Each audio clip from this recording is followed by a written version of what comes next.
Hoje analisamos um caso do início do século XIX. Então sente-se confortavelmente enquanto vamos para a Inglaterra. Charles Samuel Bartlett nasceu em Londres no início dos anos 1800 em uma família descrita como de boa origem e educação. Isso o colocou acima das camadas mais pobres, mas ainda longe do conforto da riqueza. Ele cresceu numa época em que a vida infantil era frequentemente difícil. Até 1815, a Grã-Bretanha estava em guerra com Napoleão, o que causou escassez de alimentos e salários instáveis. Motins por pão, desemprego entre os soldados que retornavam e o peso dos altos preços faziam com que muitas famílias lutassem simplesmente para sobreviver. Para as crianças pobres, a educação era limitada. Poucas sortudas iam à escola de caridade ou aprendiam a ler nas aulas de domingo, mas muitas começavam a trabalhar cedo. Nas cidades, meninos e meninas de apenas 7 ou 8 anos carregavam carvão, enrolavam bobinas nas fábricas ou trabalhavam em oficinas. Nas áreas rurais, crianças ajudavam os pais nos campos, cuidando dos animais e colhendo plantações. A saúde era frequentemente prejudicada por uma alimentação ruim, trabalho pesado e casas apertadas.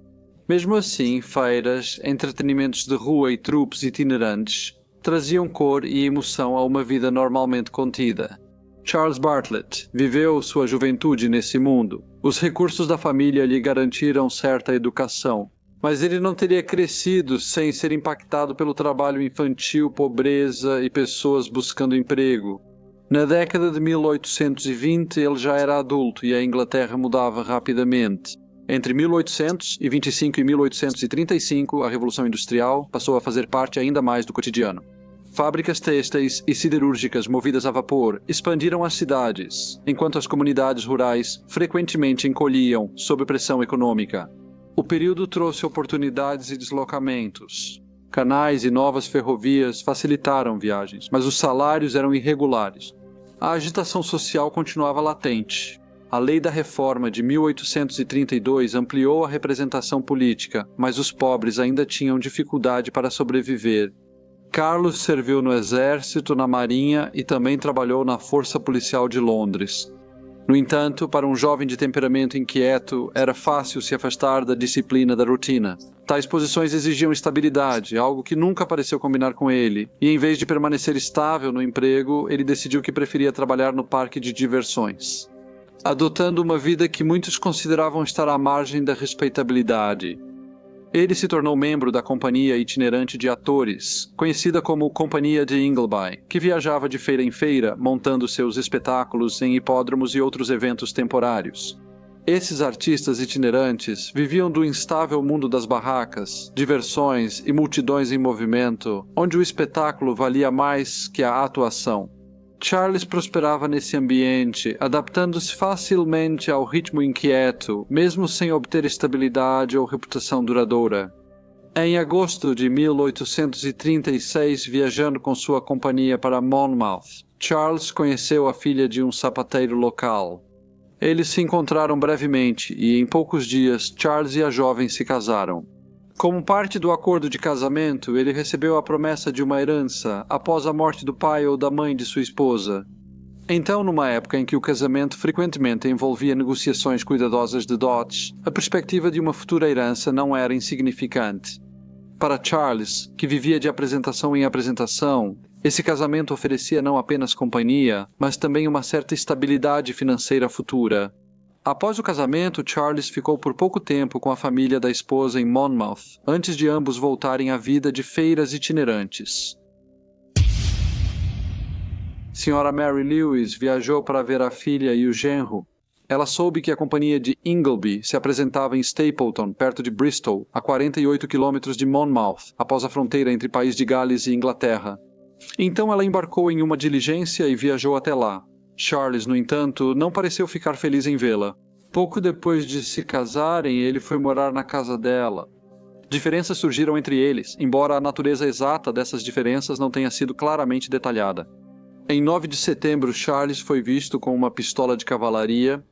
Ele enviou um garoto para comprar pólvora e foi visto enrolando chumbo em forma de bala. No dia seguinte, sábado, 10 de setembro, um tiro foi ouvido não muito longe do pub Mason Arms, na periferia da vila. Logo depois, o corpo de uma mulher foi encontrado na Talbot's Lane, um caminho que desce até o rio Frome. Ela estava caída no chão em estado grave, com uma perna sob o corpo, roupas desarrumadas e sangue escorrendo de um ferimento na cabeça. Seu chapéu havia sido perfurado pelo disparo, um guarda-chuva estava jogado próximo e suas luvas estavam puxadas sobre as mãos. A mulher foi posteriormente identificada como Mary Lewis, que havia chegado recentemente a Stapleton para ver sua filha e seu genro. Integravam a companhia de atores de Ingleby, que se apresentava na feira. Logo foi estabelecido que a mulher falecida havia sido vista pela última vez na companhia de um jovem ator chamado Charles Samuel Bartlett. No dia anterior, esse cavalheiro foi visto com uma pistola de cavalaria. Ele foi visto saindo da hospedagem com a Sra. Lewis. Ambos caminharam juntos pela Stapleton Road e entraram no Mason's Arms, onde pediram gin com água. Testemunhas disseram aos investigadores que a Sra. Lewis parecia estar longe de estar alegre. A proprietária relatou que o Sr. Bartlett pediu emprestada uma faca para cortar um pedaço de madeira e foi ao quintal onde a lenha ficava guardada. A proprietária acrescentou que quando ele voltou, parecia agitado, como se estivesse tentando evitar ser reconhecido. Ela disse que logo depois ele pagou pelas bebidas e eles saíram juntos. Outro morador disse que à tarde, pouco depois do Sr. Bartlett e da Sra. Lewis saírem do Mason's Arms. Ele ouviu um tiro, mas não deu muita importância, pois presumiu que era alguém atirando em Melrose em um jardim. Robert Dix relatou que ele e a esposa ouviram tiros e, cerca de 1 hora depois, viram algo caído na estrada perto de casa. Ele contou que inicialmente acharam que era só um bêbado, mas ao examinar melhor, viram que era o corpo de uma mulher. Ele disse que ela estava deitada no chão, roupas desarrumadas e uma perna dobrada sob o corpo, como se tivesse caído. O Sr. Dick contou que percebeu que ela foi baleada na parte de trás da cabeça, pois havia sangue no chapéu. Com a ajuda de outro homem, ele levou o corpo até o Mason Arms Public House. A notícia da tragédia se espalhou rapidamente e, em pouco tempo, uma multidão se reuniu para ver a falecida. Durante toda a noite e até o dia seguinte, as pessoas continuaram a visitar, atraídas pela curiosidade e pelo horror. Com a morte súbita e violenta da mulher, a atenção do público permaneceu fixa na cena e os braços do maçom tornaram-se um ponto focal, sombrio para a tragédia. Entre os visitantes de domingo estava Charles Bartlett. Ele foi conduzido até o quarto onde o corpo estava e, parecendo um tanto chocado, exclamou: "Meu Deus, é minha sogra!" Ele disse que queria reivindicar o corpo dela. As palavras dele só aumentaram a suspeita de envolvimento na morte da mulher. A proprietária e sua empregada o reconheceram como o homem que havia bebido com a falecida no dia anterior. O sargento de polícia Hillcott decidiu revistar o quarto do Sr. Bartlett, no número 23 da rua Barton, onde encontrou uma grande pistola de cavalaria e uma pistola de bolso menor de 2 canos, que parecia ter sido disparada recentemente. Pólvora foi achada nas roupas do Sr. Bartlett e um bastão enegrecido de pólvora e que parecia se encaixar nos canos das pistolas foi encontrado em seu colete. Uma investigação foi realizada na manhã de segunda-feira, com o legista Sr. João Ellis presidindo ao lado do magistrado, Sr. Riquetes e do reverendo Merhouse. Um júri foi então empossado e imediatamente levado para ver o corpo. Testemunhas relataram os movimentos do falecido e do Sr. Bartlett no dia do assassinato. Uma mulher chamada Sarah Leite lembrou de tê-los visto no Mason Arms Public House por volta das 2 horas, e ela ouviu eles conversando sobre a feira. Ela disse que a Sra. Lewis carregava um guarda-chuva e usava um anel no dedo.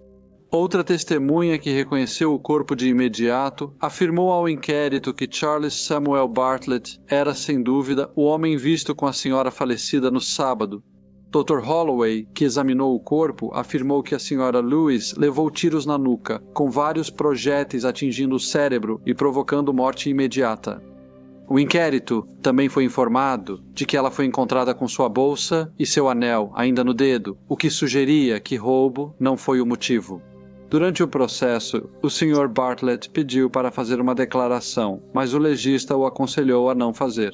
Quando o inquérito terminou, o júri deu um veredito de homicídio doloso contra Charles Samuel Bartlett, marcando a conclusão formal da investigação.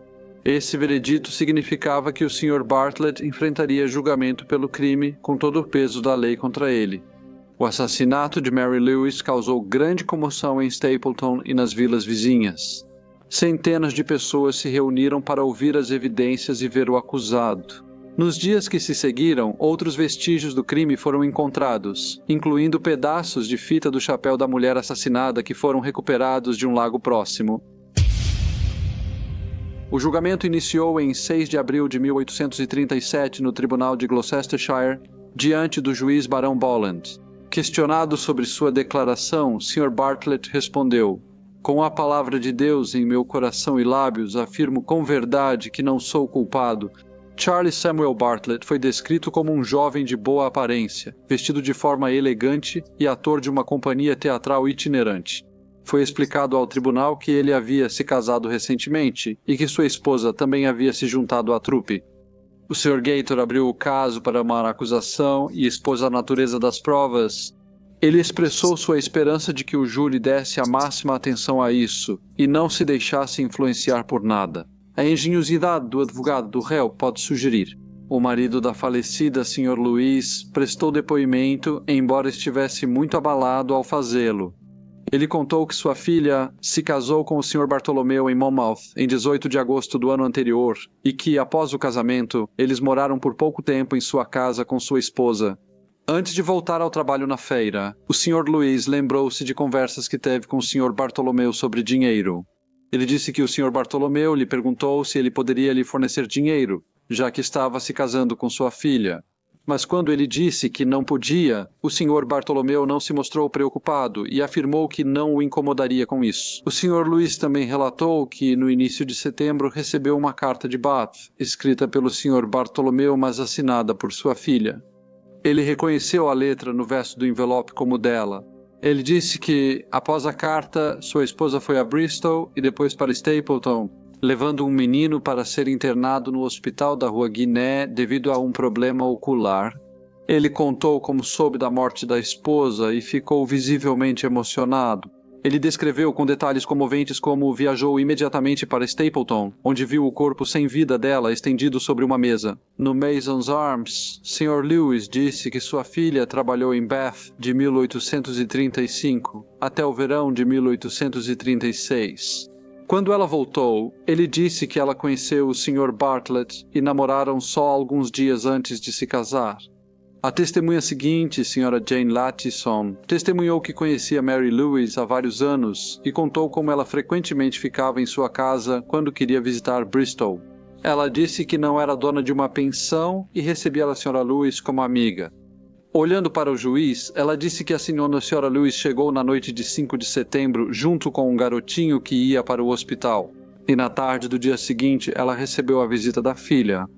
A Sra. Latison acrescentou que a Sra. Lewis saiu de quarta a sexta, mas voltava toda noite por volta das 10 a. Ela disse que a viu sair no sábado de manhã e por volta das 6 horas da tarde, o Sr. Bartlett apareceu e pediu para vê-la. Ela disse que, ao saber que a senhora não estava, ele perguntou onde ela estava. Sra. Latison disse que contou a ele que ela saíra horas antes. O Sr. Bartlett não disse mais nada, só comentou que ela prometeu ir tomar chá. No depoimento, o Sr. Bartlett chupou uma laranja e tomou cerveja. Durante o julgamento, ele escrevia bilhetes e sugeria perguntas ao seu advogado, Sr. Alexandre, para serem feitas às testemunhas. A Sra. Anna Stock, dona de uma pensão na Rua Barton, contou ao tribunal que o Sr. Bartlett e sua esposa se hospedaram em sua casa durante a feira de Stapleton. Ela disse que a Sra. Lewis os visitou durante esse período e, na manhã de sábado, 10 de setembro, ela chegou às 11 e subiu para o quarto do Sr. e da Sra. Bartlett. A Sra. Stock disse que precisava resolver assuntos por volta da 1 e retornou entre 3 e 4. Ela disse que não viu a Sra. Lewis quando voltou e não viu o Sr. Bartlett novamente até muito tarde naquela noite. Ela contou ao juiz que 2 policiais foram ao quarto do Sr. e da Sra. Bartlett no domingo, onde acharam roupas e um bastão no bolso de um casaco. A promotoria perguntou como a Sra. Lewis agia perto do genro, ao que a Sra. Stock respondeu que, quando os 3 jantaram juntos na quinta-feira, todos pareciam alegres. Outra testemunha foi Henry Lovell, 16 anos. Ele afirmou que trabalhava na mesma barraca de feira que o Sr. Bartlett em 9 de setembro. O Sr. Bartlett lhe deu dinheiro para comprar pólvora para uma pistola. Ele contou que o Sr. Bartlett moldou pão com manteiga em formato de bola, do tamanho da pistola, e pediu que comprasse balas. Apesar de ter ido às lojas, não encontrou nenhuma. Henry afirmou que não era a primeira vez que o Sr. Bartlett lhe fazia esse pedido e que já havia comprado pólvora outras vezes. O tribunal soube que o Sr. Bartlett trabalhava no estande do parque de diversões de Ingleton, dia e noite, e que pistolas eram usadas em suas apresentações. Portanto, o fato de o Sr. Bartlett ter uma pistola e precisar de pólvora era algo bastante normal. O tribunal também soube que o Sr. Bartlett era um dos principais atores do grupo e que era seu dever tentar atrair o público para o teatro, pois os lucros dependiam do tamanho da plateia. Foi declarado que usar uma pistola para fazer barulho era algo frequentemente feito para atrair a atenção do público, especialmente se outro grupo estivesse usando coisas como tambores e trombetas para chamar a atenção. Outras testemunhas foram ouvidas, várias já haviam deposto no inquérito. Eles falaram sobre o movimento da feira, o uso de pistolas e tiros durante as apresentações e sobre os movimentos do Sr. Bartlett no dia em questão. Nenhum deles conseguiu afirmar que o viu disparar a arma ou atirar na sogra. A defesa alegou que o Sr. Bartlett deixou a Sra. Lewis imediatamente após sair do Mason's Arms. A pistola era só um acessório que ele usava nas feiras para chamar atenção à apresentação. Disseram que ele era claramente inocente das acusações. Esse argumento, no entanto, não conseguiu convencer o júri e após 2 dias de julgamento, o veredito de culpado foi anunciado. Quando perguntado se tinha algo a dizer, o Sr. Bartlett assumiu uma postura teatral e fez um discurso enérgico de negação, protestando sua inocência e declarando que enfrentaria qualquer punição com resignação. O juiz então decretou a sentença de morte. Na prisão, vários clérigos o orientaram e incentivaram a confessar seus crimes e buscar paz com Deus. Apesar dos conselhos e esforços deles, ele seguiu irredutível, sem reconhecer culpa e afirmando ser inocente. No dia 15 de abril de 1837, Charles Bartlett caminhou até o cadafalso com uma Bíblia na mão. Ele olhou para a multidão reunida e pediu para falar. Tendo recebido silêncio, ele se dirigiu ao povo de maneira calma e deliberada. Ele os exortou a deixarem os prazeres mundanos e se arrependerem, alertando que sem arrependimento não haveria esperança de salvação. Ele declarou que, embora estivesse desonrado na terra, esperava ser recebido em glória depois disso. Ele concluiu: sou um homem ferido. Charles Samuel Bartlett foi então enforcado, fiel à curiosidade de sua carreira errante. Na véspera de sua morte, ele soube de um cronologista em Bristol e solicitou que sua cabeça fosse examinada após a execução e seu corpo enviado a uma enfermaria para estudo. Olá a todos e muito obrigado por ouvirem. Como de costume, por favor deixem quaisquer comentários ou sugestões que vocês tenham e espero vê-los novamente no próximo Briefcase.